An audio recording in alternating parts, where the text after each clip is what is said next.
Hello and welcome to another episode of The Dirty Birder. My name is Joe Glass. I'm a birder and bird photographer based in Pennsylvania, and today we're talking about one of the most talked about yet mysterious topics in birding, that being owls.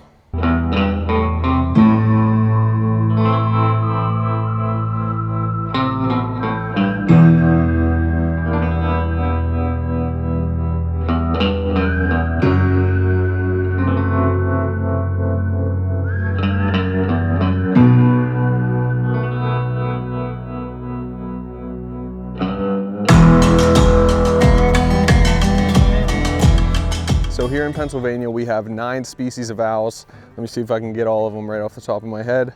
We have the eastern screech owl, the northern saw-whet owl, the great horned owl, the snowy owl, the northern hawk owl, the short-eared owl, the long-eared owl, and the barred owl and the barn owl.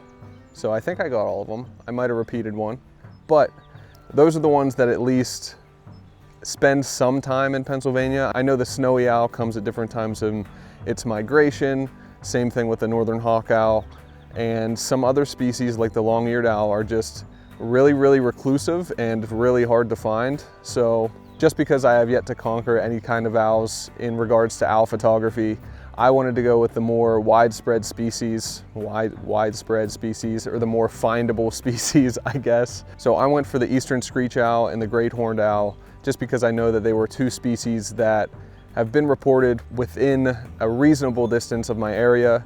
So that kind of segues right into the first way of how to find owls, or the first step in how to finding owls, and that is going on eBird or another birding app. eBird seems to be the best one, but going on eBird and seeing if there's any recent reported sightings within your area or within, the radius of what you set that to. The other way that you can go about this, aside from eBird, is if you are involved in any local birding communities or in your local birding community, you can ask people around if they know that you are a photographer and that you are a ethical photographer. That is the most important part, that you are an ethical photographer. They will be more likely to give out locations of owls, and hopefully after they give you locations, you'll be able to track them down, not scare them out of the area, and go about it in an ethical manner. So after you have a more generalized area of where the owls might be, the method that I like to use is going out and owling, and that is basically where you are going out before sunrise or during sunset and waiting a little bit after sunset, and you're basically just waiting to hear calls of owls. I woke up intending on getting here an hour and a half early, realized I forgot my lens over at my previous home that I filmed the birder at, and that's like, I can't believe that I forgot my lens.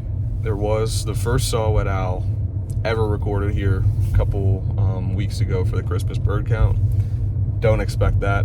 I don't expect that at all. It's about 50 minutes before sunrise, so I'm gonna get out here and actually, I'm gonna put down my window and just stroll the roads a little bit, see if I hear anything, until I get up to this spot where I'll get out and start walking. So from there, even if you don't hear any owls calling while you're owling, you can always just start your journey from there and kind of go with these next few steps that I'm gonna go over. So the next step is cavity searches, and that's not what you think it is. Essentially, cavity searching is looking for cavities in trees and just looking to see if there's any signs of any screech owls or any great horned owls, because great horned owls also use cavities sometimes for nesting. So mainly screech owls will poke their heads out of cavities during the last light or the first light of the day, and they're just doing this to absorb some sunlight to, get some more energy for the day, or for the night, I guess you could say. So you're basically just scanning, you're walking through the woods as quietly as possible, and you're scanning any kind of cavity that might house a screech owl. Got a location on a screech owl, gonna check it out today. So lucky enough, I found the cavity, and it is right there. I'm not sure if you can see that or not, but yeah, I'm just gonna wait. I don't even know if there's a screech owl here. I'm not sure if it was just here for a day, but we'll just see and see if anything comes out by the time it gets dark. Okay, so I did my due diligence today, but there is absolutely nothing. I'm not sure if the owl's even there anymore.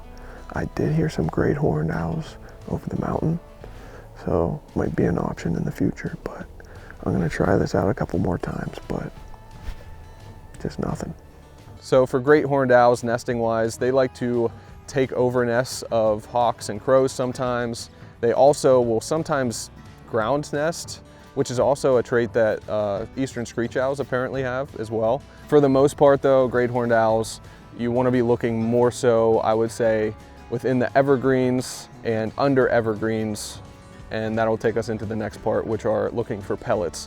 What pellets are they are basically the excess of what the bird cannot digest, so they kind of throw it up like a big old hairball, and they can be found at the base of trees.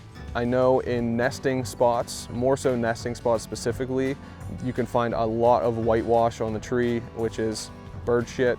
You'll find a lot of that on the tree, and a lot of the times for screech owls, you'll see that whitewash kind of coming out of the cavity itself, and you'll see kind of streaks of it, so that will be a big indicator that there is an owl active in the nest. All right, well, while it is a beautiful morning, I've not gotten shit, so my only plan now is to essentially go to the area that I think I heard the great horns calling from like a week and a half ago, and just see if I can see anything or hear anything, or yeah, I don't know. But I thought it was up in this area, up on this hill. Just at a loss because I have not seen one. There are crows that are constantly mobbing around here. However, I've yet to see them actually chase one around. So yeah, I'm gonna keep checking trees, seeing if I can track a nest down. But man, this is tough. It's frustrating when everybody else is posting owl photos and you're out here for days not seeing anything. All right, so relieving and exciting news, I found some pellets of great horned owls. They're fucking huge pellets, to be honest. And I was like, wasn't exactly sure at first, but because of the coloration, because of everything that's inside of them, I know that they are pellets for sure. So this is my spot now. This is gonna be my spot. All right, so one last little segment, and that would be what makes owl photography so hard. For me, I've failed thus far in terms of getting any good photographs or video of owls. I have gotten photos of 3 of the 9 species that are in Pennsylvania, and those were the short-eared owl, the eastern screech owl, and the great horned owl. But none of those photos would I, accept for my actual portfolio. So what makes getting good photos of owls hard?